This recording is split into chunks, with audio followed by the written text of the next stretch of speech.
to true crime with Strategic Eyes. Strategic back again. Oh. Hey, for those of you guys who are paying attention, we had technical difficulties, so this is our second bite at the apple. And ladies and gentlemen, we're going to do it till we get it right. But it seems like we got the sound working. Guys, I appreciate you for joining me today. Thank you so much for coming back. I love you guys. You guys are amazing. Now listen, like I was saying in the previous live that had technical difficulties, some of you guys are going to be mad at me with this live. I acknowledge it. Some of you are going to be pissed. Oh my God. I'm going to tell you why you're going to be pissed. You're going to be pissed because you're a good person. That's right. You are actually a good person. You have empathy. You care about other people's feelings. And right now, there is a family that is mourning the death, the untimely passing of a very young person who did not deserve to die. And that's a fact. Amen. But that's not what you pay me to do in the real world. Because remember, when you come here, you are watching a channel that is being curated by an active duty detective. You don't pay me with your tax dollars to have empathy. You pay me to search for the truth. You pay me to dig deep for the facts. And as I look in the deep crevices of this case, what do I see? A neglected child who came from a broken home with a family that did not care about her until they heard she was dead. So if you get mad at me because you're like, no, Strategic, is too soon, I respect you. I'm not upset. I respect you. But that's not how my brain is programmed. Because I want the truth. I want the whole unvarnished truth. I want the truth in all of its ugly glory, because sometimes the truth is ugly. Because it's only through the truth that we can get change. It's only through the truth that we can save the next Celeste. It's only through the truth that we get justice. Now, we're going to get through a great many things today on this show. I got a great show for you guys. I'm starting to get my voice back ever so slightly, but it's not where it's supposed to be. And you guys know that because you're watching the show. But what you're going to hear today is, in my opinion, evidence that shows that this young lady was never missing. Did I say it? I said it. Yes, I said it. Now, I pressed the wrong button. I didn't mean to say yay when I said she wasn't missing. I meant to press this one. Oh my God. She was never missing, ladies and gentlemen. All right. There was a time she was missing. I acknowledge the first major runaway in May, I believe it was, she was missing. But the evidence shows that this girl returned to her home, to her family, multiple times. They knew where she was. And how can we blame her? Don't you ever forget that this is a young girl. Don't you look down on her. Don't you judge her. I hear evil people. That's right. I said it. I said we have good people, but I'm also going to say we have evil people. We have evil people who have said, oh, she's fast. Oh, she was messing with an older guy. Oh, she knew what she was doing. No, you don't know what you're doing. You're a terrible adult if you're going to blame a young person her age for making bad choices and for allowing bad people to make bad choices for her. Shame on you, and I hope you're not a parent. She was a child, but can you blame her? We saw a video yesterday of her arguing with her neighbors, and I didn't even pick up on it until the chat informed me what exactly was being said. There was a grown man, and if you watching this show, you grown piece of crap, low-income fool. Shouldn't say low-income. I was a low-income for most of my life. I'm not trying to make fun of people who are poor, but there's a little ignorance that sometimes comes with that.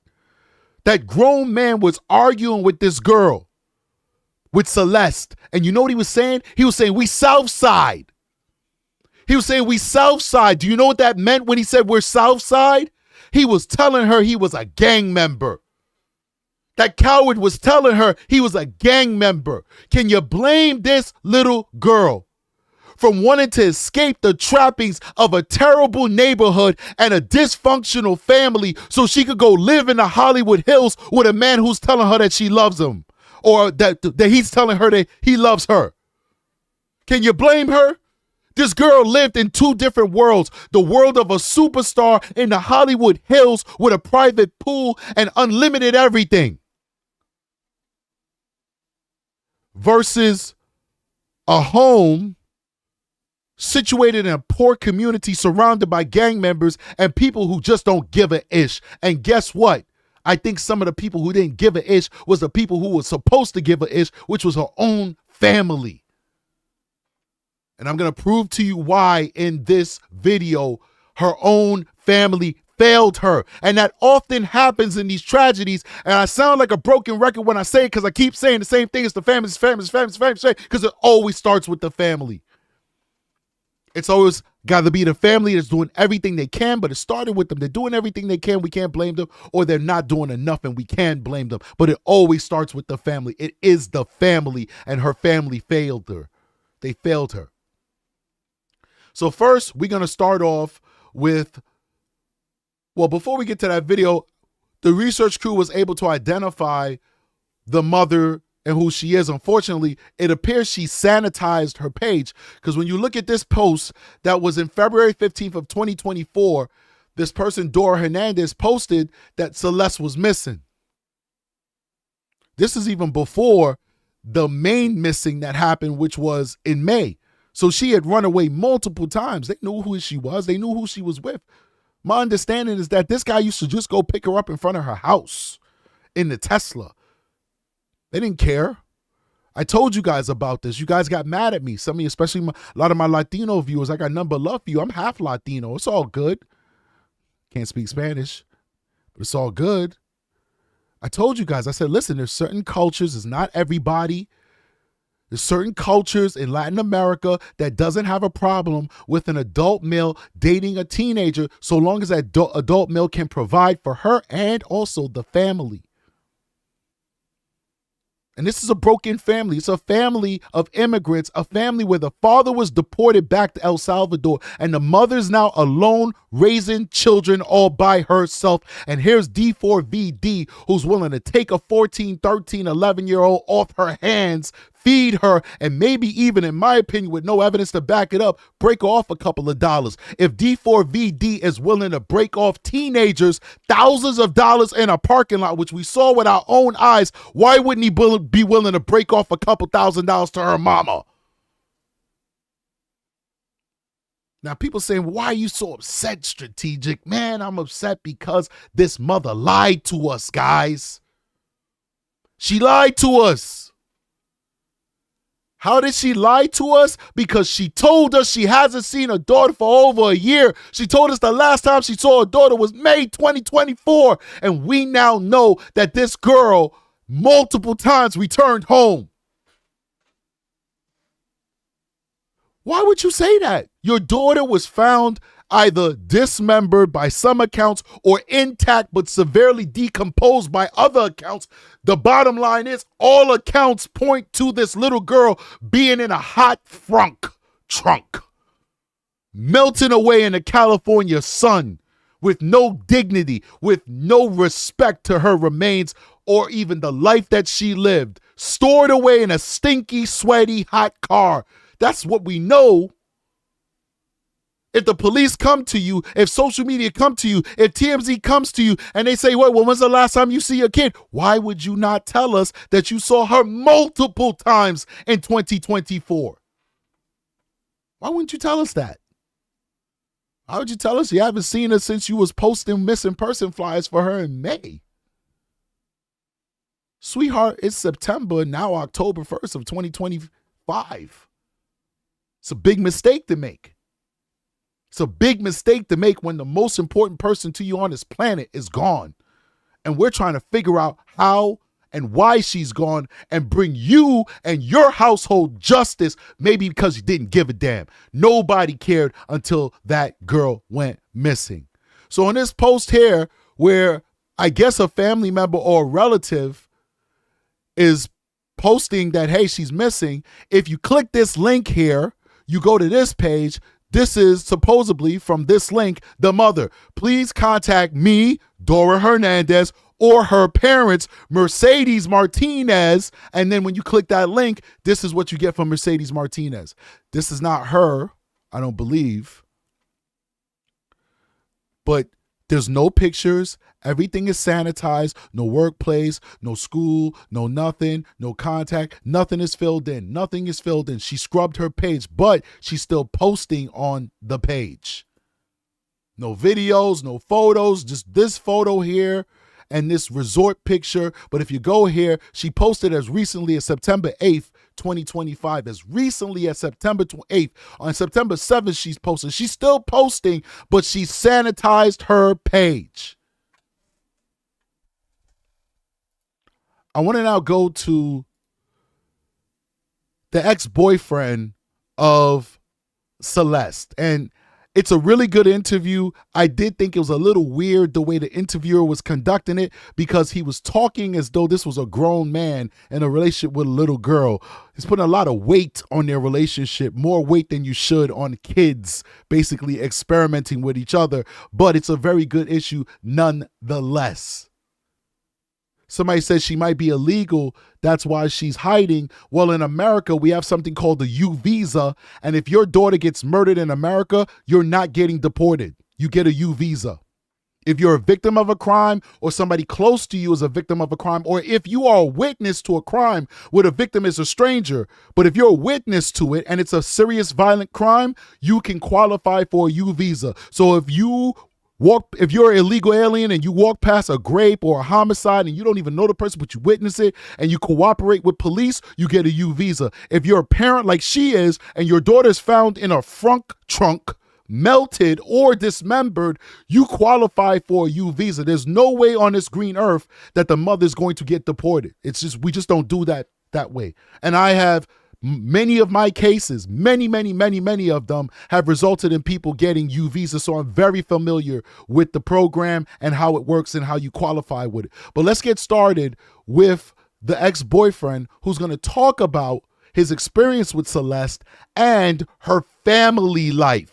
Her family life, ladies and gentlemen. I've been saying this from day one. This little girl came from a broken home, not because I'm a psychic or a guru, but because I investigate cases that involve children who are 13 and up to adult. A lot of my cases, though, are those teenagers between 13 and 18. And there's a pattern. They don't run away unless there's two things going on. Either one, they got some type of mental illness, emotional problem, developmental issue or something. That's that whole, we'll just say, mental category. And the other is a dysfunctional, violent home. Kids don't naturally want to choose the streets over their own bed. There has to be a reason. There has to be a motivation for them to choose something that is so fearful as the unknown, which is the streets, as opposed to the known, which is their home. What child who's growing up in a happy home wants to leave their mom and their dad? Doesn't want a kiss from daddy on the forehead before bed and a hug from mommy or a conversation with mommy about girl stuff? Explain that to me. It's not possible. They're not going to choose the streets over you if you're a good parent. Unless, of course, they have the mental issues that we spoke about. So he's going to lay down and give us some insight into the inner workings of Celeste's personal family life. Let's do it. How did you meet Celeste? Through a friend. Tell me how that whole relationship started. I guess she liked me, or she was looking for someone, and yeah, we started talking. And what school was this in? Lakeland Village. Was she sweet? Was she kind? Was she bubbly? What do you remember about her? She was really kind, and she said she wanted something serious. And how old were you when you met her? 13 or 14. So at what point did you feel, or did you hear from Celeste that there were problems at home? She said how her mom didn't treat her well or whatever, and she didn't like where she was at. Did she talk at all about her relationship with her parents? Kind of. She just said they were mean or whatever. She didn't like them. And then you guys broke up, and the next thing you know, you find out that she's involved with this internet sensation, David. Yeah, I didn't think it was gonna happen, at all, because she was always so happy and stuff. What is your last memory that you have of Celeste? And one thing people are saying about Celeste is that she always put on that face like she was happy. I find a lot of people, I don't know if it's an emotional defense, but a lot of people I've encountered in my life who have been in these tragic situations, they were always the type of people that tried to put a beautiful face on to the world, even though they were experiencing so much pain on the inside. I always wonder, like, what would a person like Celeste's life be if they were actually born into better circumstances and that light could actually have an opportunity to truly shine and not be used as a shield to keep people out of the pain that's in their heart, but actually they just be able to radiate who they really are as a person. It's very sad how sometimes such nice, beautiful people are born into such terrible circumstances. And in no way am I saying that anybody deserves to be in those circumstances, but it seems like the darkness is always seems to just gravitate towards the most beautiful and brightest souls. Does it make any sense? Think about it, right? They said Lucifer was the most beautiful and brightest angel, and then what ended up happening? The most beautiful, brightest angel who was closest to God ended up being the antagonist of the universe. It's funny how the darkness is attracted to the light, but let's keep going. I'm sorry, that's a little observation. We were at PE, and she told me and my friend that she was running away, and she said it was because of her parents, and she was like joking about it, and she was like happy, like joking like she always was, and like it didn't seem real because like she was like playing around, joking about it, and the next day she wasn't at school, and like that's the last time I saw her. Did it break your heart that you were not going to be with her, or did you feel upset about losing the relationship? Not really. It was kind of clear that we're like better as friends, but it was kind of sad that I wasn't able to like say goodbye, or like see how she was doing, like when she ran away. What was your reaction when you saw the breaking news that they had found your ex-girlfriend's body in the trunk of his car? My heart dropped. I was like, I don't know. I just couldn't believe it. I kind of had a feeling when I saw like the first thing. I was like, what if it is her? But I just like brushed it off. But when I saw it really was her, I was like, damn, I really knew. So let me just make sure I'm understanding this correctly. You had seen the news out of Los Angeles that a body was found in his car. Yeah. And you immediately had a sinister thought about Celeste? Yeah, because one of my friends told me. Were you at home with your mom when they identified Celeste and you saw?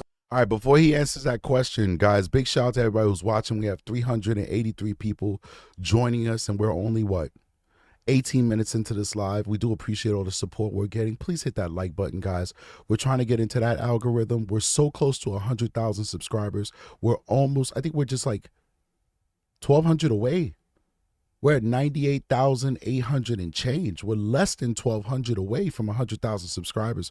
If you see that hype button anywhere on this video, make sure you hit that that hype button, HYPE. If you see a hype button, you have to hit that button. Why?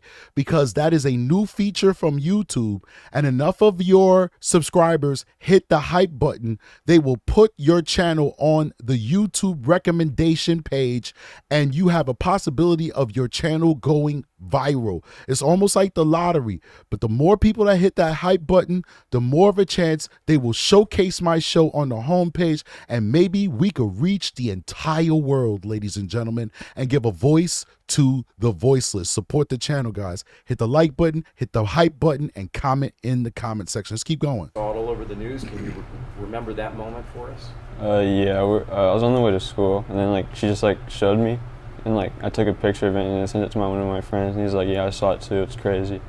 And I just couldn't believe it. So this has been the talk of the school? Yeah. Just the fact it was someone that my son was so close to at one time, and how everything happened, it's kind of scary. It's really close to home. And if it could happen to her, it could happen to anyone, and everyone just needs to be very careful on social media. What about you? What do you think about at night when this kind of flashes through your mind? I just think like if someone actually like did something, like when she said she was gonna run away, because I feel like no one cared. All right, so you know, I'm learning this stuff with you guys. This stuff is a lot of new stuff. I'm being informed by very knowledgeable people inside of the live show that hypes are only for after the live is over. So you cannot hit the hype button because it's not going to exist while we're doing a live stream. So for all the people who are going to be on a replay crew who's watching me right now, or later rather, please make sure if you see the hype button after this live stream is over, that you click that hype button and you help us reach that wider audience. All right, so there you have it. There you have it. She had a terrible family life. She talked about wanting to run away. In the chat, they're saying rumors. Once again, rumors. I have not verified this myself. This may not be true, but they're saying rumors that she had a 19-year-old boyfriend when she was 10 years old, and that 19-year-old boyfriend passed away. This girl has been ex-active for a very long time. Remember, a 19-year-old is a young man in his actual peak. His sex peak. Okay, we damn near literally go crazy when we're that age. Our hormones and our desire to is crazy. So that means that this girl has been abused, because that's abuse. There's no way that a 19-year-old is going to be with her, just like there's no way a D4VD at 20 years old is going to be with her unless they're active together. Even if he's the nicest guy on the planet, which is an oxymoron because you wouldn't be messing with somebody that young if you're 19 years old. You can't control your hormones. You got to do it. So this girl has had a terrible life because her life was devoid of direction and supervision from her parents. There's no way on this planet that a 10-year-old allegedly should be with a 19-year-old. Immediately, she should have walked her to the police station and then walked the cops to that boyfriend's house. It's no way in hell. If the police come knocking and say, hey, Strategic, your 19-year-old son is messing with a 10, I'm like, go get him. Go get him. I can't defend that. 16, 17, I'm a dad. I'm like, please leave my son alone, even though I know it's wrong. That's my son. But that age gap, 9 years, I'm like, nah, man, go get him. And then I'll cover it here on this show. I'll be railing against my own on this show because that is ridiculous. It's ridiculous. This girl had no direction, no supervision. She was not loved. She was not cared for until she was found in the trunk. Until she was in the frunk, F-R-U-N-K, that's what it's called. It's a frunk. Until she was found in the frunk, nobody cared about her, man. This is very, very sad. I keep telling you guys, this story is reminding me of the Madeline Soto story. Another story where these kids were just left to their own devices to just govern themselves with parents that did not give a damn about them. Mothers specifically, and I hate to say it because I love mothers. I was raised by a single mother. I respect single mothers. I sympathize with them. It's a tough job. Shame on the men that make women become single mothers, because just because you're with her, you're not with her no more, doesn't mean you don't have to take care of your children. I hate it. But unfortunately, we see a lot of these tragedies happening with single mothers. And maybe that's a larger conversation we need to have in society about the importance of having family units. Mommy and daddies staying together, working through their differences. If you loved each other enough to make all those kids, you should love each other enough to power through, to get therapy, to get the things that you need to work through your differences. So often, relationships go through waves, and people will go through hard times and not see that maybe there might be a way to get out of it on the other side, and they just end it without even trying. Like there's no repercussions to these actions on the children. We got to do better, people. We have to do better. But let's jump in here with TMZ. They're going to give us some additional information as well. Welcome back to TMZ Live. We are learning more about Celeste Rivas, the teenager. Her body remains were found in this Tesla of singer David. The investigation is still going on. We don't know the cause of death yet.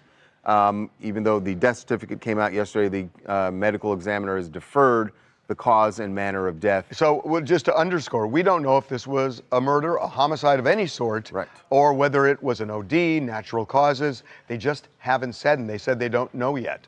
Right. But we are learning more about Celeste's home life, learning this from some video that we got, and also speaking to an ex-boyfriend who lives still in the same area where Celeste grew up. But he spoke to one of our producers. His young man's name is Damien. Says that he and Celeste started dating when he was either 13 or 14. But he says that she did talk about some trouble at home. And I don't know how much of this is typical teenager, or is there something especially different that was going on there? But this is what Damien... We should just say, we have edited some specifics out because we have not been able to confirm them, and we don't want to do this, but he is talking generally. By the way, he's sitting next to his mother.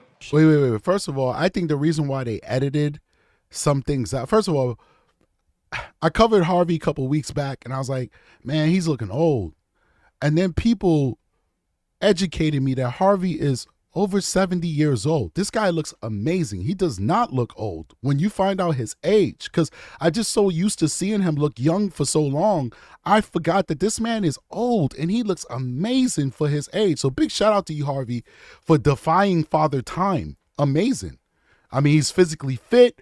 He doesn't even have that much wrinkles on him, for literally defying father time. Good for you, Harvey. Now, the other thing I want to say is big shout out to Paula Messer, who is a member on the coffee donation. And we appreciate that. She's a regular coffee giver. And we appreciate you, Paula Messer, for supporting True Crime with Strategic. You are amazing.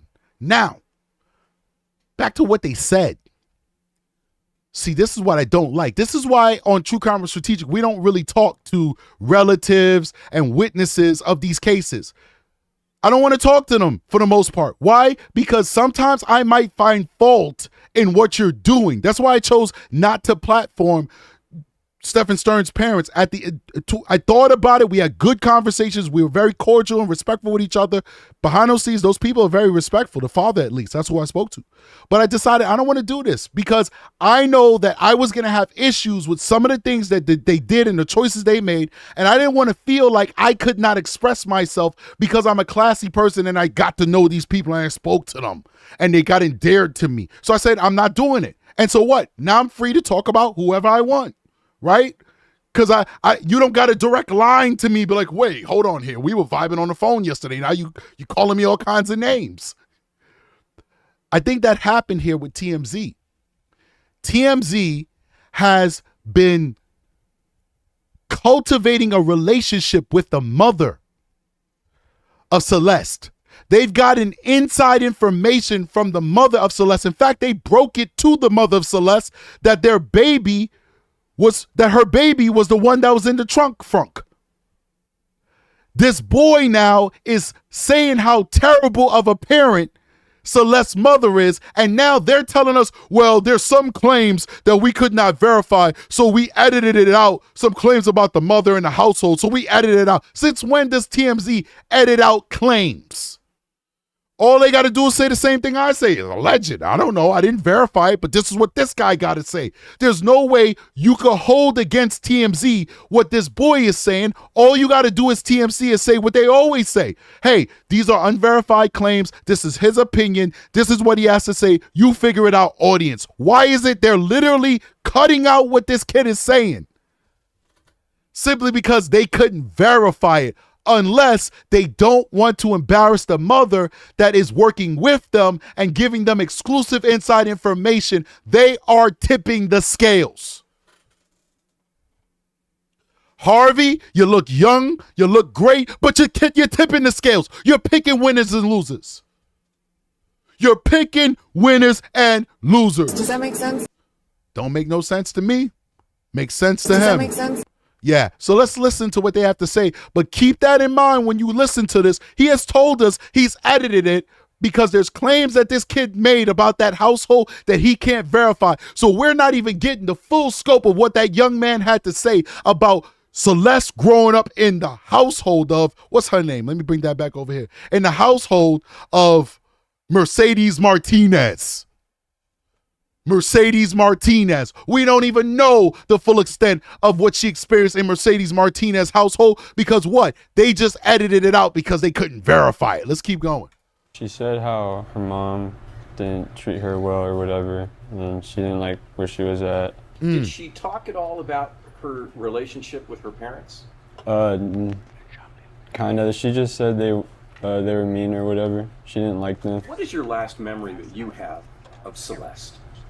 We were at PE, and she told me and my friend that she was running away, and she said it was because of her parents, and she was like joking about it, and she was like happy, like joking like she always was, and like it didn't seem real because like she was like playing around, joking about it, and the next day she wasn't at school, and like that's the last time I saw her. Yeah, so she had run away, as you know, and we've talked about several times. She ran away in January of 2024, came back, and police got her in February in Hollywood, and then she ran away in March of 2024. Now, we're told that's the last time the family saw her, although there's some conflict over whether she came back after that. Well, yeah, so it was interesting, too, his interview. I mean, that matches up with what we're hearing from law enforcement, that that she had some type of troubled home life, and that was the reason for her running away, obviously. And then we got this video yesterday, which was kind of shocking because we thought maybe the last time her mom had seen her, or her parents had seen her, was one of the last times she had ran away. Right. In Boom. And hold on. spring. In the In spring. That's what she told she told TMZ that. Why did mommy lie allegedly? You know we gotta say allegedly for everything. Why did mommy lie allegedly? Why? Before I go any further, big shout out to Jolene Rain with a $2 super chat says on that as C. That's right, baby. And then we got a $5 super sticker from Mary Hubbard. We appreciate you. There's a few people that joined our membership. We appreciate you too. Why did mommy lie? Why did you lie, mama? Why did you lie? Police want to know when's the last time you saw your daughter. TMZ want to know when's the last time you saw your daughter. You said spring of 2024. Oh, hell no. But that's not true. That's not true at all. That's not the last time you saw your daughter. You saw your daughter multiple times in 2024 after she was reported missing. Let's keep going. 2024. So we spoke to a neighbor directly in an apartment right next door to where she lives. They had Nest camera. I believe we're going to show camera it. footage that was. This is from September 7th, 2024, and Celeste is the woman you see there. She was arguing with the neighbors because some kids were Yeah, so doing a the ding-dong context ditch. of the video is she lived right next door. Kids in And listen, I got to say this. I don't know if TMZ is doing this specifically, but you might hear me call her a young woman. I think we had to address somebody in the chat. They were like losing their mind over it. As though I'm not a professional that deals with underage SA victims. Like I have not been trained my entire adult life on how to talk to people who have been through such traumatic experiences. But people have to understand and recognize that we're not in my office right now. We're on YouTube, and there are certain rules that we have to follow on YouTube. Otherwise, our channel will suffer. And so you hear TMZ calling her a young woman. I'm not going to dog out TMZ for saying that because maybe they're doing it by mistake. I don't know. But I'm inclined to believe, especially for an organization this big, that they have been trained to say that because that is the only way you don't get penalized by the YouTube algorithm. If you keep calling her a KIDS or a CHILD, you get demonetized because those are blocked words on YouTube.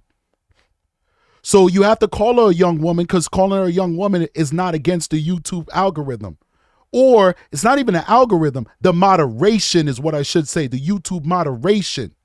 So when you hear me call her, say, young woman, I'm not in any way trying to adultify her. I just made that word up.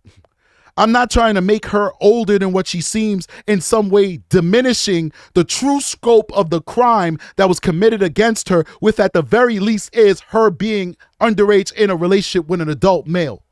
Even if murder is off the table or whatever, which we hope not, I believe there is credible evidence that D4VD was messing with this girl and she's underage. I'm not trying to minimize that crime. I'm simply trying to protect this channel so I can come online tomorrow and share this space with you yet again. And if we're going to do that, we have to follow YouTube's algorithm. Let's keep going. In the apartment building had ding dong ditched her house. So she was going over there to confront the kids.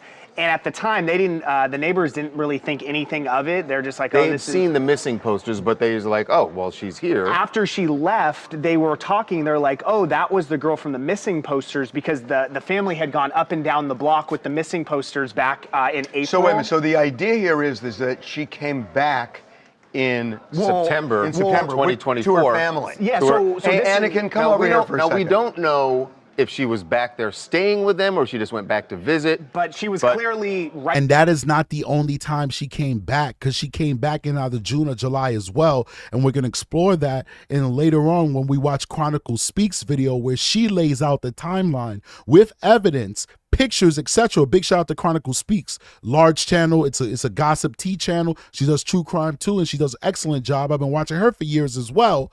But anyway, she lays it out with pictures, timestamp pictures, proving that this girl was home multiple times after she was initially reported missing in the spring of 2024. Big shout out to Rocket Mama Texas with a $10 super chat, says, thanks for all you do. I appreciate you. Let's keep going. Right next door to her family Do home we on have September a 8th. we have a mic? Oh, you have your mic. Okay. We spoke to Celeste's mother before she was even identified because we got a tip. She only speaks Spanish. Anakin speaks Spanish, and you talked to her. Yeah. What we reported was the last time the family saw her was March of April? 2024. So I never got a specific month from her. All I know is that she said that she hadn't seen her for a couple of years until... A couple of years. I don't miss me with the translation bullcrap. This guy speaks Spanish. This guy speaks Spanish. Miss me with the translation bullcrap. He asked her a question in Spanish. She gave an answer. He translated it as a couple of years. Make that make sense. She said, I haven't seen my daughter in a couple of years, when at the very least, she saw her daughter 12 months ago. Let's keep going. News of her death. A couple of Well, it years. certainly wasn't a Till the couple of news- years because That Well, would- because that she- would've in been- fact she was there in April. if she was right early next, right, 2024. the mother next to had- her house. If it was September, it was less than a year. Well, certainly Yeah. at that point it's less Or than about a year. Right, and I think she was, well, we found this young lady when? In August, right? This has been going on since August, so like he said, it was less than a year. And that matters, because if your daughter is missing, you're counting not years, you're counting hours. You counting days. Somebody say how long your daughter been missing, you be like 342 days and 22 minutes and 5 minutes and 10 milliseconds. You're counting minutes, seconds, milliseconds, because she's the most important person on the planet and you want her back. You don't get that wrong. You don't get that wrong. Let's keep going. Yeah. What's really striking about this incident, though, is it is exactly 1 year before the body was discovered in To the day. in David's Tesla, to the That's day. You know, the neighbors told us that they odd. thought that she was just back home, but it seems like she was going back and forth. It seems that way, and it's different from the initial report, which Right. was That she was the final just time gone she to was seen Hollywood. was in March, and she went to Hollywood, and that was it. Right. Hello, my name is Tori. I'm from Mississippi. And I really hate how there's so much concern for her now that she's gone, and not when she was gone running around with who knows what. Thank you. Thank you, Toya, whatever her name is. Isn't that what we've been saying on this channel? I've never watched this before. I'm just reacting to this for the first time. We've been saying that this whole time. The whole world is saying the same thing. I'm not a psychic or some guru. I'm a detective. We deal with just facts and common sense. Facts and common sense says that this girl is running around doing whatever the hell she want to do, and nobody cares. Nobody cares until they found her in the trunk, dismembered and or decayed to the point where she looks dismembered. Nobody cares. Now, the family is just as much to blame because of their negligence. And with so much information coming out, I'm really not sure who to believe. This lady watching True Crime with Strategic. Don't be fronting. Just say, listen, and I said this in the chat on True Crime with Strategic, that this is how I feel, because Strategic feels that way too. You could tell she a fan. But what I do know is those parents should have taken more concern when their daughter was underage and not home. Where were you? They did call the police. We know that. They called the police one time when she went missing in the spring. And then she came back home multiple times. And that's when they stopped caring. When they found out she was actually in the Hollywood Hills with a celebrity. You know, some of these coaches got these little girls running around with babies and they're only 14, 15 years old. And they run around with baby bellies making babies with local boys that ain't got 2 nickels to rub together. How you think mommy might feel if her 14-year-old's running around with a millionaire? If she don't care that she's running around with a 14-year-old without 2 nickels to put together, probably ganged up and all of that, and just as poor as her, how you think she gonna feel if her daughter might be her come up? Might be her come up. Might be her ticket out of Lake Elsinore, where the next door neighbors is repping Southside. Southside, homie. We Southside. We ain't no N-words. We ain't black. Why you calling us the N-word? We Southside. That's what they said. When she was arguing with the dude, that's what we Southside, homie. Why you talking like you black for? Why you acting like you black for? We ain't black, we Southside. Her daughter might have been her ticket out of Lake Elsinore with the South Side, West Side next door neighbors. The gang leaders, we need to probably send ICE in there to go pay them a visit, because instead of working hard in America, they busy claiming South Side.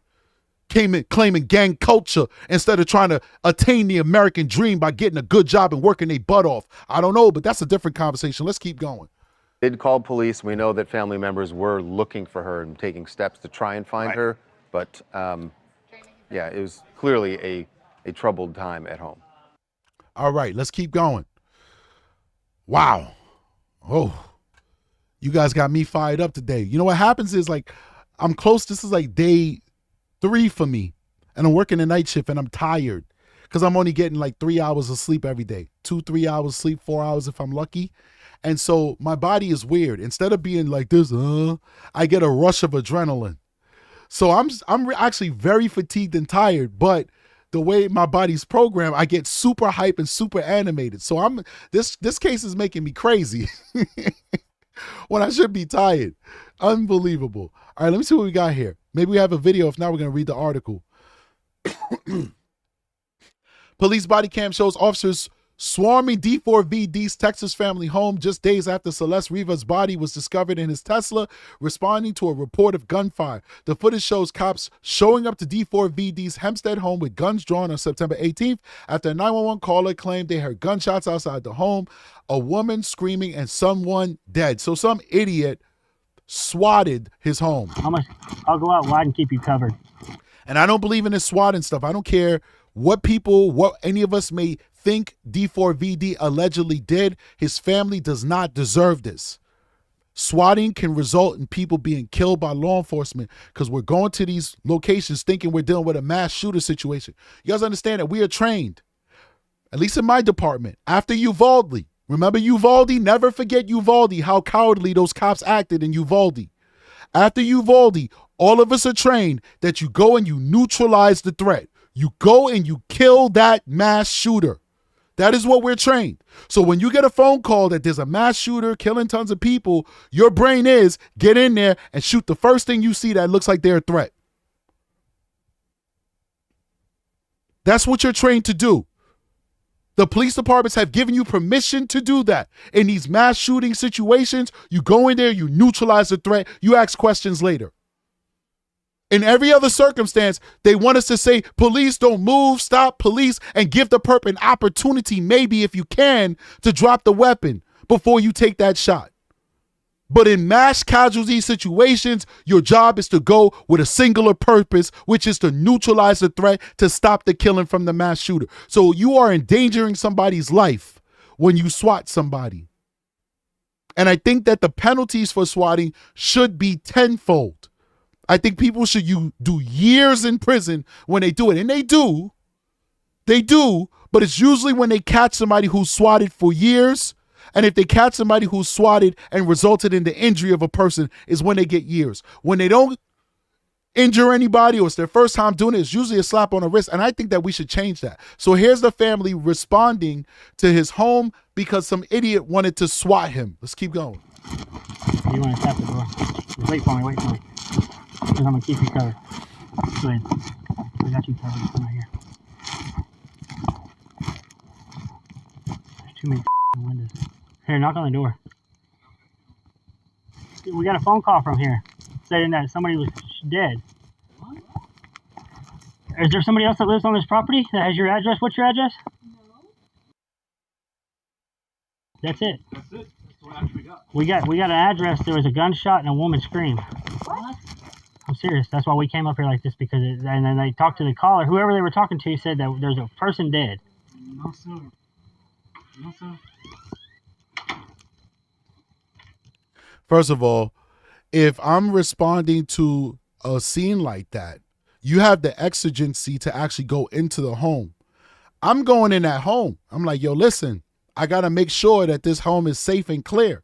Because for all you know, there could be victims in that home and you just standing outside. They have probable cause to go in there without a warrant.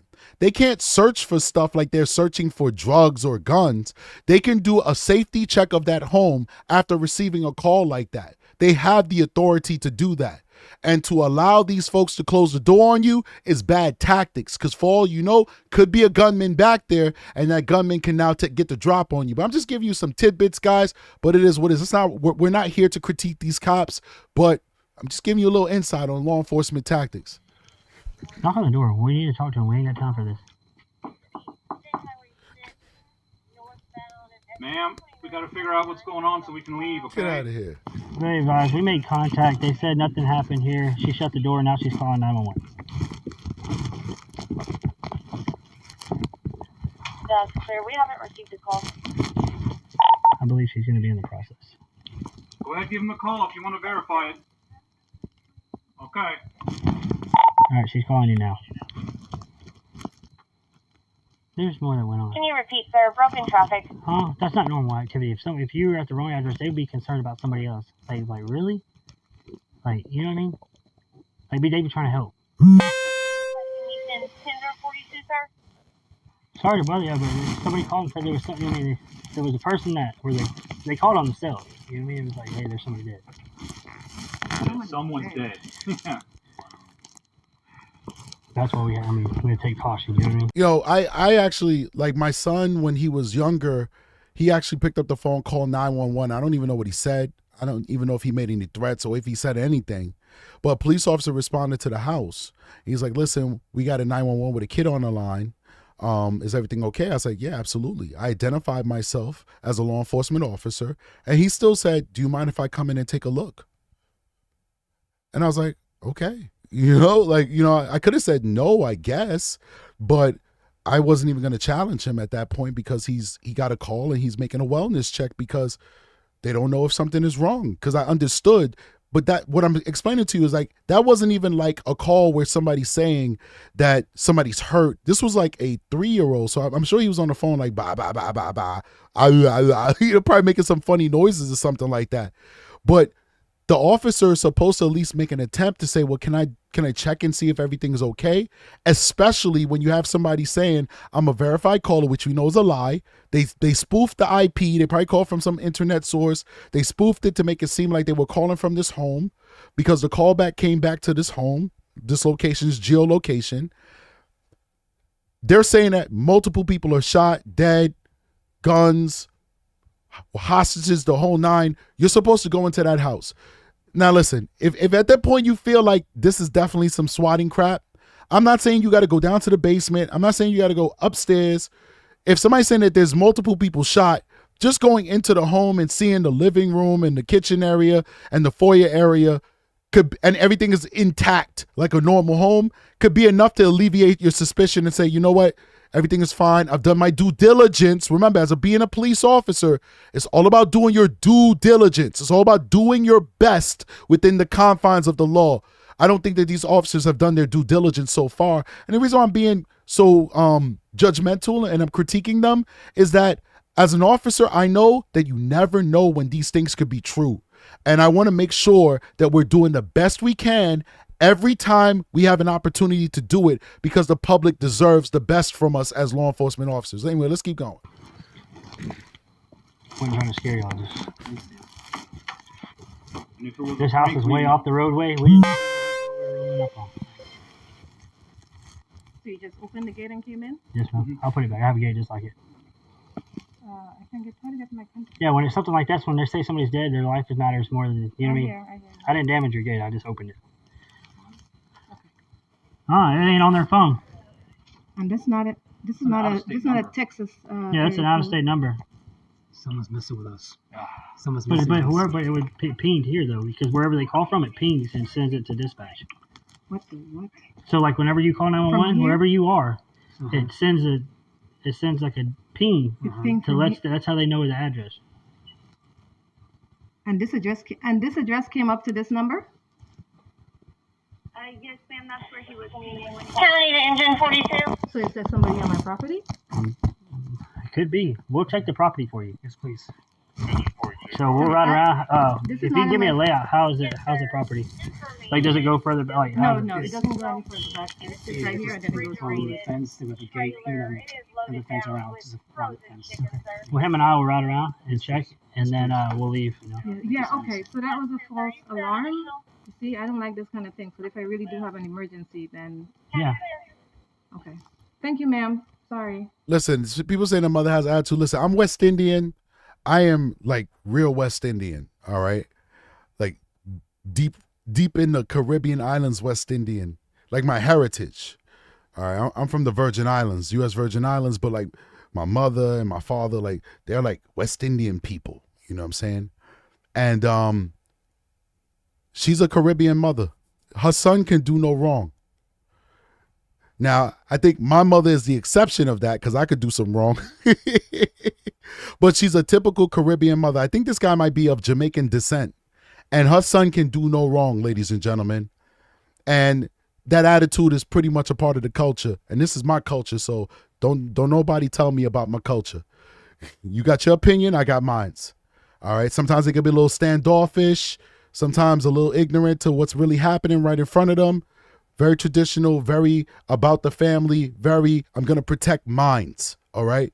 And that's what I'm getting from her body language. It is what it is. I don't know her enough to judge her. I'm just giving you a very cursory, rudimentary analysis of the type of mother I think she is. I think she's going to be supporting D4VD 100% throughout this process. You heard it here first with True Crime and Strategic, because not that much is coming out about the mother, but as this case progresses and if it does get to criminal charges, I guarantee you she's going to be sticking by his side 100%.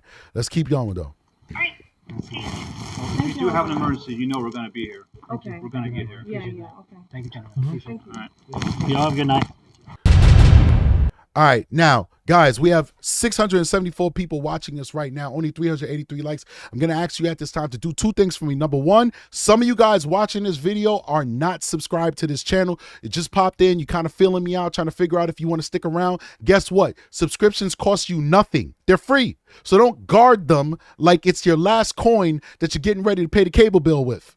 Hit that subscribe button. Help a brother out so we can get to 100,000 subscribers. If you're watching me right now, sweating my balls off, and guess what? I got a chair that for some reason, the heat does not escape this chair. So when I'm done with these lives, my booty be sweaty. And I'm just being honest with you, okay? So if I'm over here sweating my booty off for you guys to give you this information, please do hit that like button and support the channel. And lastly, if you could get into that comment section and just say hi, because it's called engagement, and it helps us get into the recommendation page by you engaging with the channel and subscribing to the channel and hitting that like button for the channel. Big shout out to Sheila with a $3.99 super sticker. You are amazing.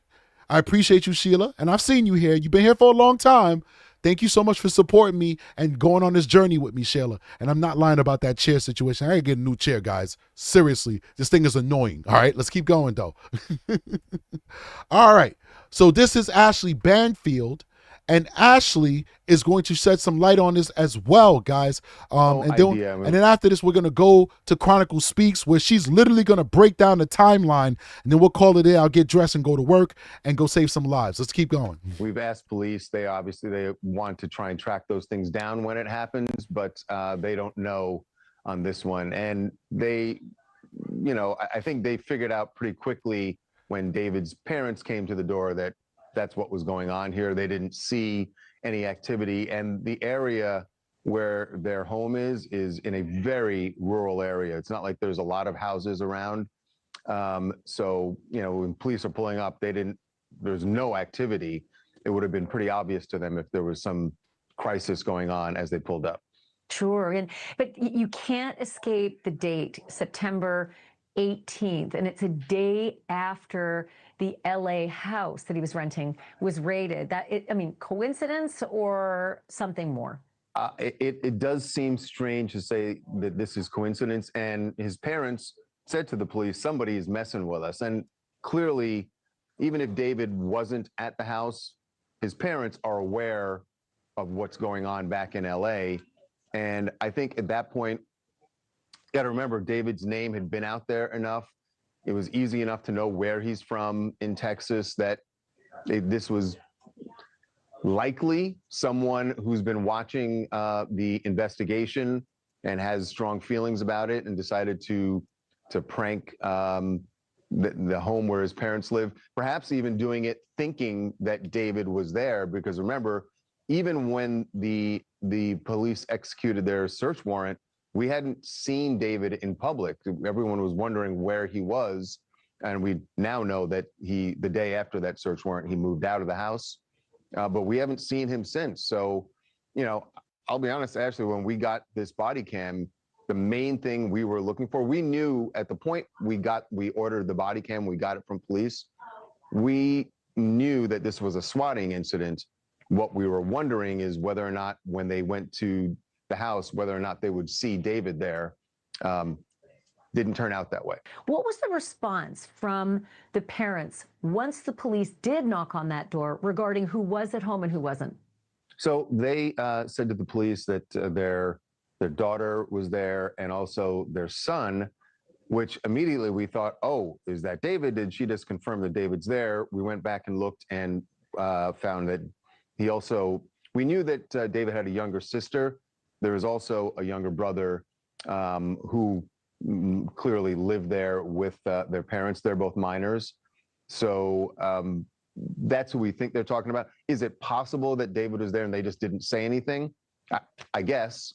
So David, from what we gather, is that his mother was really heavily involved in his career. There's apparently a video saying, he had to ask for her permission to use, private plane, which makes me wonder if David would have been able to travel back and forth to Los Angeles during this tour if he were involved in anything nefarious without her permission and without her knowing exactly why.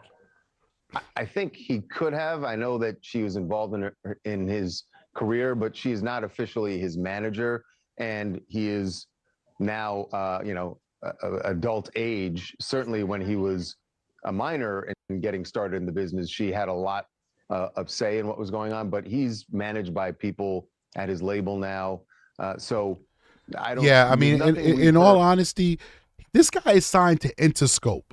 They're not going to let the mother get involved with them making their money. So early on, yes, she probably had a very instrumental role in his career, but understand that he's 20 going on 21 now. He's not going to be asking her for everything, and his management is already going to say, all right, your mother, she played her part when you needed her to play her part. Now it's time for us to play this part so we can turn you to a superstar and make this money. Also, we also have to remember that, because remember, he was flying back and forth also with Celeste. Celeste had fake ID. TSA, and remember, a lot of times they were taking private planes. When you go into those private plane airports, they're much more lax than the commercial airports that's in the neighborhood next to you. Your international airport where you flying, go on your vacation. They're not, they're going to check the ID and all that stuff. If it's a good fake, you're going to get through, okay? Especially when you're going to private airports that are catering to private business and celebrity travelers. It's a different experience than an international. Why do we have all of that security at regular airports? Not because they care about your safety, because of the T word. Remember what they did in 9/11? That's what they're trying to prevent. Another 9/11. When you're a mega rich person and you're paying for a ticket on a private plane, or you actually even own the plane. We don't need to expend all that money for security, because the risk of you doing what those folks did in 9/11 is exponentially lower. I'm not saying there's no security. Of course there's security. I'm just saying it's a different level of security that if you went to JFK in New York, or Orlando International Airport, or LAX in Los Angeles. It's a different level of security. So it'd be easy for Celeste to use a very good fake ID. Remember, this guy has money. He's not getting the crap that you used to get into the bar when you was in college. He's not getting that. He's getting her a quality printed ID. It's much easier for her to show that, and they're just doing a physical examination of it rather than scanning it and all the different things that they do in your regional or your international airport. So keep that in mind. That makes it seem like his mom had that much control over him at this point. So I don't think necessarily she knew exactly where he was, at every moment during this tour. So whether or not she would know his whereabouts during that time when the body was found and the weeks right before that, I don't have any indication that she would. Thank you for watching. Subscribe below and download our new. There you go. Interesting stuff. Let's go to Chronicle Speaks, man. Big shout out to Chronicle Speaks. I think she did an amazing job on this episode where she's breaking down the timeline. We're going to go ahead and fast forward over to that timeline right now. We'll start at 45 so that we'll start at 50 so that we could get an idea as to how much the mother lied. We started with the mother lying to us and not being honest with us about her daughter, and we're going to end with definitive proof with the great investigative journalism that Chronicle Speaks did putting this together. We're going to end with Chronicle Speaks detailing to us why the mother was lying to us and why True Crime Strategic believes that this girl was never missing outside of the first major runaway in spring of 2024. After that, she wasn't missing, in my opinion. She wasn't missing, in my opinion, after that. Let's keep going. Guys, hit that like button, support the channel. Appreciate you guys immensely. Celeste, we know, ran away at least 4 times in 2024. Once in February, March, April, and then in May. May is when her family said she went off with David to a movie, and she ran away almost every single month in 2024. February, March, April, and May. Every month she was leaving her home and going with D4VD. Now, I don't know if the mother knew at that time that it was D4VD that she was with, but I do believe that eventually she's going to find out who he is, and some terrible diabolical machinations happen, in my opinion. That is what my intuition is telling me, and I trust my intuition. There are people in jail serving 25 to life right now because my intuition sent me down a deep, dark alley, and I found evidence that proved that somebody did something terrible to somebody else. My intuition has taken people off this earth and put them into cells, into concrete cells where they will never see the light of freedom again. I trust my intuition, and my intuition is telling me allegedly that something untoward happened not just between Celeste and D4VD. No, ladies and gentlemen, my intuition is telling me something untoward happened between Mercedes Martinez and D4VD. I don't know if that's an arrangement, a financial arrangement. I don't know if it's a blind eye. I don't know what it is, but something untoward happened between those two adults that affected the very life and safety of a little girl named Celeste Rivas Hernandez. Let's keep listening. Never returned. Now, again, she was 13 years old at the time. Then we have unconfirmed reports that she was seen in June of 2024 at a family function, i.e. a cookout, and now boom. Proof that she's there. That's Celeste. June 2024. That's after mommy reported her missing in the spring of 2024. June, remember, is summertime. Now there's confirmed reports coming from TMZ that she was actually at home in September of last year. So I'm turning the music. September 2024. She's home. Let's keep going. Also, it will not be a copyright strike, but according to TMZ, this video was 1 day after Celeste's 14th birthday, and she was home. This is September 8th, 2024. Let's take a listen now. Let me talk real quick, okay? You gonna let me talk? I ain't gonna let you talk. No, you ain't gonna let me talk. Why you not gonna let me talk? You tripping. I ain't tripping. Nah, you tripping. How about you ain't tripping? You gonna let a woman talk? All right, I'm not gonna let your woman talk. You need to go home. Seriously. I'm not Mexican. I'm out the door and you tripping. Oh my god. Not because you tripping.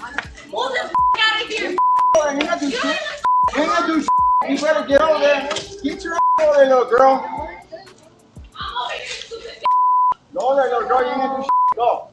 So according to TMZ, Celeste Rivas went home to visit family in Lake Elsinore, California. I'm not sure how you come and visit when you're only 14 years old at the time and was 13 when you left. This was exactly 1 year before her body was found in David's Tesla. That's what the new video of her arguing with her parents' neighbors seemed to show. Celeste leaves and comes back way too often, and with them knowing she has a boyfriend named David, and everyone else online knows who this David is, yes. Why don't we know this little girl's whereabouts? This whole story about her going off to the movies with him in May and never being seen again is obviously not the truth. She was seen again in June and then again in September. It's lies. Lies. Celeste was going off on these people in the video. She was going off on a neighbor for their kids pranking her family's home, playing pretty much knock and run on the door. This is just not giving missing child when her boyfriend comes to the home to pick her up and you know exactly. Funky Monkey said it. She did not. I'm sorry, the chat is flying. Let me bring the chat down. You guys are doing too good. A lot of people in the chat talking. I appreciate you. I love the engagement in the chat. Funky Monkey said it. She didn't run away once a month. She visited.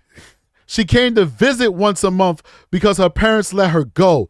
Let me read that in its entirety again. She didn't run away once a month. She came to visit once a month because her parents let her go. I could not agree with you more, Funky Monkey. She did not run away once a month. She came to visit her parents once a month. Think about it, ladies and gentlemen. Think about it. Would you rather live here in Lake Elsinore in the slums with the Southsiders? With Southside, homie? With the Southside, homie, where's it at? You rather live here in Lake Elsinore with the Southside, homie? We Southside, homie. We not black. We not black. We Southside. Or would you rather live in the Hollywood Hills in a $20,000 a month mansion that has a hidden pool, multiple rooms, and a megastar that's spoiling you with $10,000 engagement rings on your ring finger? What would you choose if you were an underprivileged little girl with a messed up home life? What would you choose? See, that's the thing. You're a kid. You're not supposed to be able to make that choice. You're supposed to have good family. You're supposed to have parents who love you, who will make the choice for you, which is a choice you're going to keep your butt home. But if you're a little girl with an undeveloped frontal lobe, who are you going to choose? Southside Lake Elsinore or D4VD? Let's keep going. So according to TMZ, Celeste Rivas went home to visit family in Lake Elsinore, California. I'm not sure how you come and visit when you're only 14 years old at the time and was 13 when you left. This was exactly 1 year before her body was found in David's Tesla.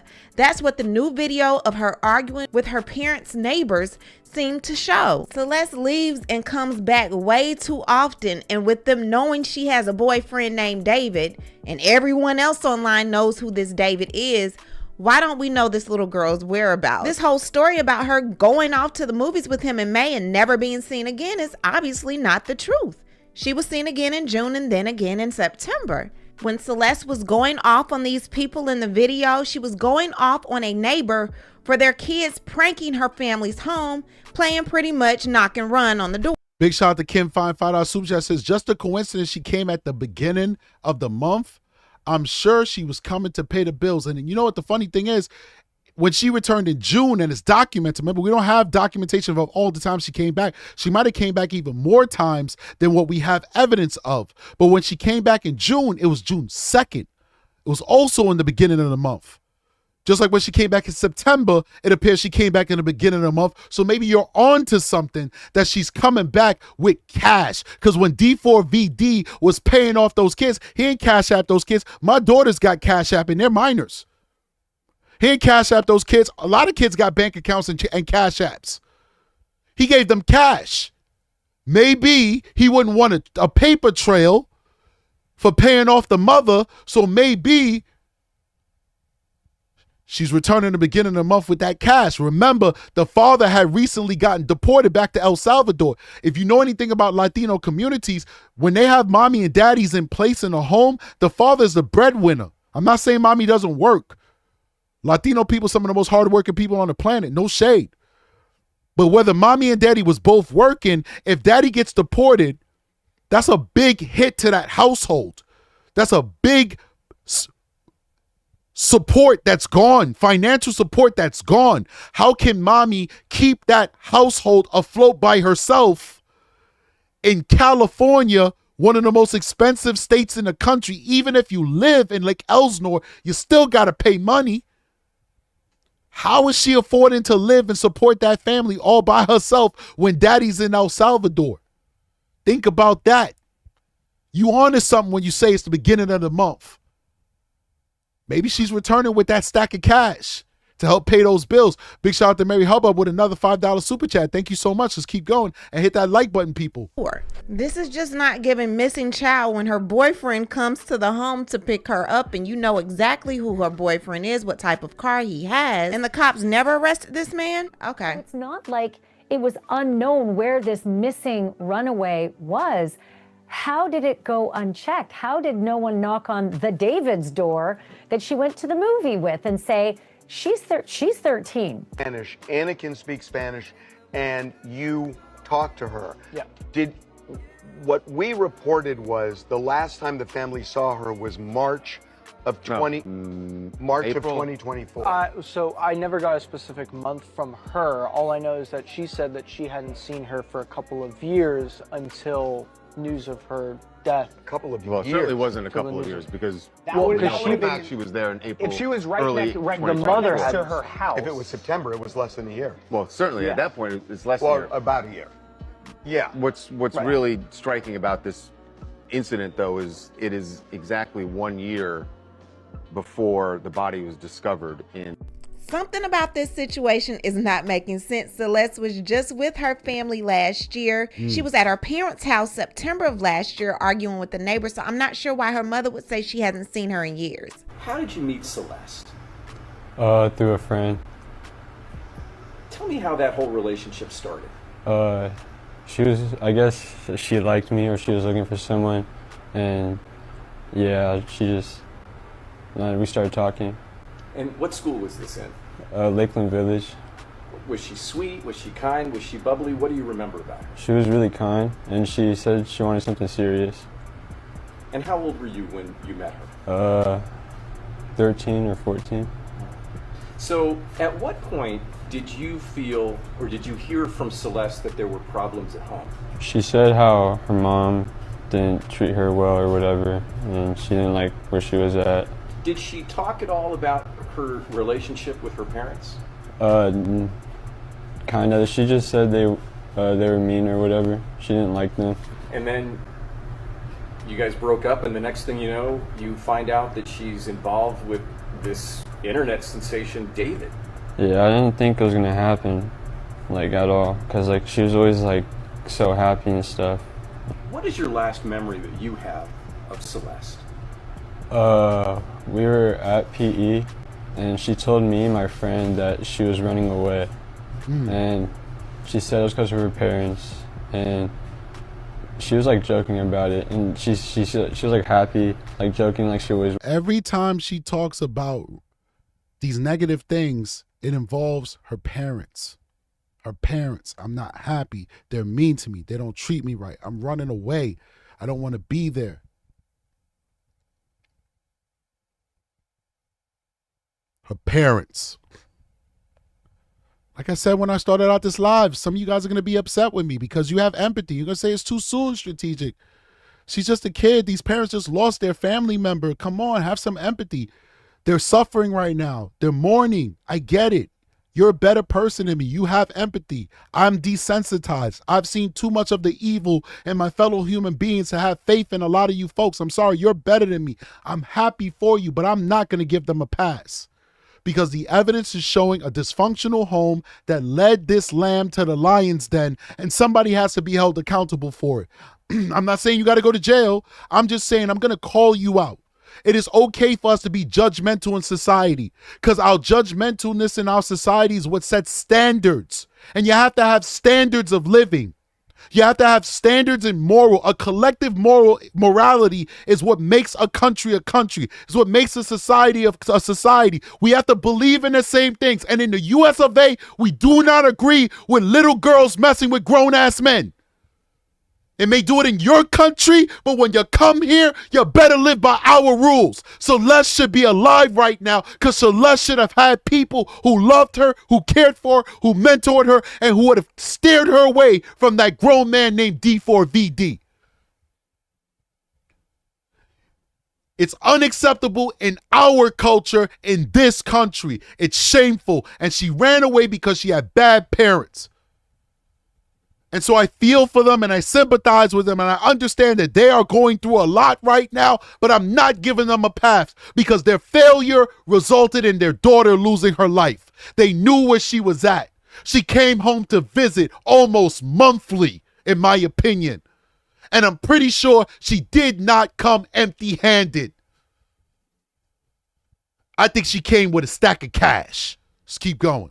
And like it didn't seem real because like she was like playing around, joking about it, and the next day she wasn't at school, and like that's the last time I saw her. Did it break your heart that you were not going to be with her, or did you feel upset about losing the relationship? Not really. It was kind of clear that we're like better as friends, but 24. Here we go. Check this out. Yeah. Skip ahead real quick because we've seen this already. This is good. And then we'll end it here because I don't want to play the entirety of Chronicle Speaks video because I want you guys to go over there and check out her channel. And if you decide to stick around on her channel, I want you to please, if you do hit the subscription button to Chronicle Speaks, make sure you go in that comment section. You say, listen, I was sent here by True Crime Strategic and I've subscribed to your channel because of him. It's important to do that to let these creators know, yeah, I'm using your material just like you could use my material if you want, but I'm using your material and I'm showing you the proper respect by letting the audience know where this material came from. I think you gotta show that respect on YouTube. Just like if a larger channel uses something from my channel, well, guess what? I should benefit a little bit. And the only thing that I want is that you tell your audience where to find the good information that you felt necessary to showcase. So I feel that Chronicle Speaks reporting was great and it's necessary to showcase on my channel. So I want to make sure that she gets love as well. All right. I only do in the world what I expect back in return. So let's keep going. So this has been the talk of the school. Yeah. So when she went missing in 2024, some of her friends and family knew, like they knew about David or whatever, and somebody.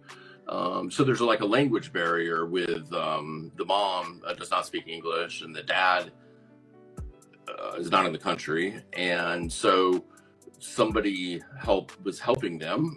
Somebody is very close to the family in Lake Elsinore and knows all of them, and wrote a letter kind of on their behalf. And it was an email letter. It was sent to Josh and a family member of Josh and some other people, and basically said, we know that she's with him. I don't think they knew the address at the time, but they knew she's with him, and that they included the missing persons flyer. She's a missing person. She's 12 or 13 at that time. And the next I think it was the next day or the day after, she showed up. She just showed up on her own. All right, so check this out. Remember, we covered this already. We covered this before, where SF Investigates stated, I think this is SF Investigates, where he stated that he saw the email. Now, some people say, oh, he's not always correct. Sometimes he say things that's not correct. I don't know. I don't follow this guy like as a fan. I just aggregate information. Sometimes he has information that we might use. But SF Investigates responded to the manager who said that his allegations that an email was sent from the family to the manager saying, we know that Celeste is with you, tell her to come home. SF Investigates, and that manager said that wasn't true.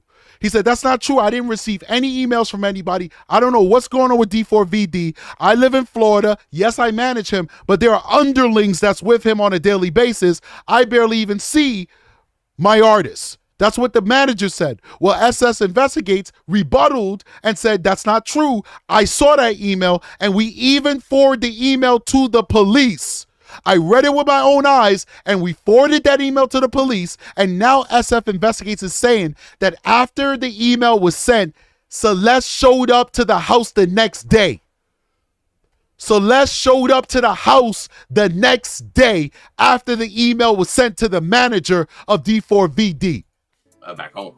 So David's manager, Josh Marshall, who was renting the home that David was staying in his name, responded to this video and said this video is false and the person is misinformed. This is the only time I'll speak on this matter for now.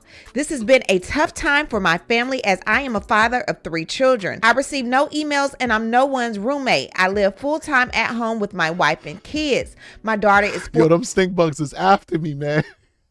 I swear those stink bugs, they want vengeance. I hate stink bugs. They too big. I'm not scared of bugs, but I don't like big bugs. And like they invade the home. Like we don't have pests in my home. But at this time when the weather's starting to get cold, the stink bugs get in because they're trying to escape the cold. And it is annoying, man. These huge bugs. But anyway, let's keep going. And this news is affecting so many lives. I never received any emails. I have zero knowledge of anything and I don't live in California. Also, I work remotely 95% of the time and my job doesn't require me to have much interaction with any of my clients / David, as there are many others that work with him on a day-to-day capacity, not me. This news is tragic for so many and for her family. I hope the proper authorities get to the bottom of it soon. Let me remind people a lot of this is speculation and alleged. In the meantime, I am with my family, helping them emotionally get through the news of this tragedy. Please report on factual information, Josh Marshall. Now we have new information on why David's mother, Kylie. All right, so we're stopping here. She's going to say the reason why the mother was getting an AR-15 is because of the swatting. So we already covered that. This mother effer is back again. He is strategic. Stink bug back again. He's back again. He's on my light. And he's looking at me. Why are you looking at me? Oh, my God. I'm out of here, man. I got to go. The stink bugs is real out here, man. It's real out here. I sprayed the dude with Raid, and he's still alive. He's just looking at me on the light. It's crazy. Anyway, listen, guys. I think we covered a lot today. You guys are amazing. I think I proved that the mother lied. She lied to us, ladies and gentlemen. It's unacceptable. We definitely 100% need to get to the bottom of this. And you know what? I raved and went crazy on LAPD on the last show that I'm scared with the verbiage that they're using, like they're not going to solve this case. Well, guess what? How is LAPD supposed to solve this case when they can't even get accurate information from the victim's own mother? How can LAPD solve this case if the mother is not even an accurate source of information about the victim? This is questions that we have to get answers to. Guys, big shout out to Jolene Rain, $2 super chat, says, LOL, get that bug strategic. As soon as I get off this live, I'm about to go ham crazy, man. I'm getting out my carbine. I'm gonna be shooting up shoot them bugs, man. I don't care. We're gonna get 1,000 holes. The whole neighbor's gonna call. There's a shootout in Strategic's basement. I'm shooting the bugs, man. We're going to war.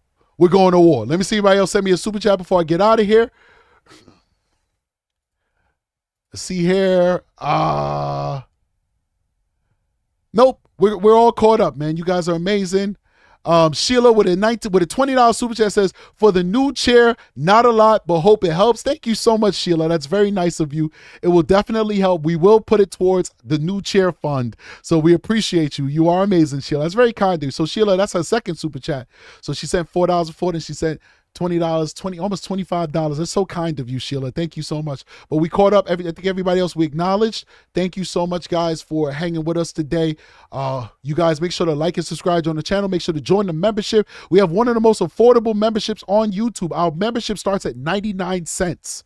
There are higher tiers where you'll get more for your buck, but it starts at 99 cents. So please consider becoming a member of True Crime with Strategic. With such a low membership, it makes it accessible to pretty much 99% of the population. And that was the point in doing it. We didn't just want to charge people extra for content. We wanted to make extra content available to almost everybody. So 99 cents is where it starts. And we look forward to seeing you as a member of True Crime and Strategic family. And lastly, we do have a Patreon where you can get exclusive content and get a more raw form of True Crime and Strategic, free from the censorship of YouTube's platform. We can say almost anything we want to say on Patreon and do almost anything we want to do on Patreon.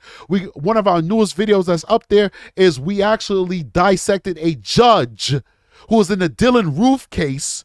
The judge who presided over thousands of cases was found to be one of the most prolific pedophiles in America. This recently just happened. It is too salacious for YouTube. The charging documents are so disgusting. If I read them out on YouTube, they would ban my channel. Well, guess what? We talked about it on the Patreon. We went through it with a fine-tooth comb. And if you want to get that kind of raw presentation of these beasts that exist amongst us, you go on that Patreon and you join the channel and you join the family. So I'll see you guys on the next one. Big shout out to everybody who gave coffee. Make sure you donate and you give that coffee. Strategic is out of here. Let me cue up that outro. Hold on. We got it right now. Peace.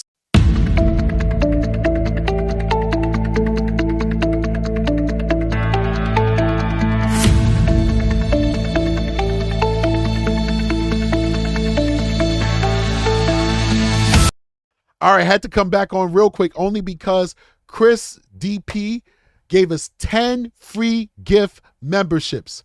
And I could not get out of here without thanking Chris, because that's a very generous and very expensive gift. It's not cheap to give 10 free gift memberships. So that's really kind of you, Chris. Whoever is lucky enough to get those memberships, please make sure that you thank Chris for her generosity. I'll see you guys on the next one.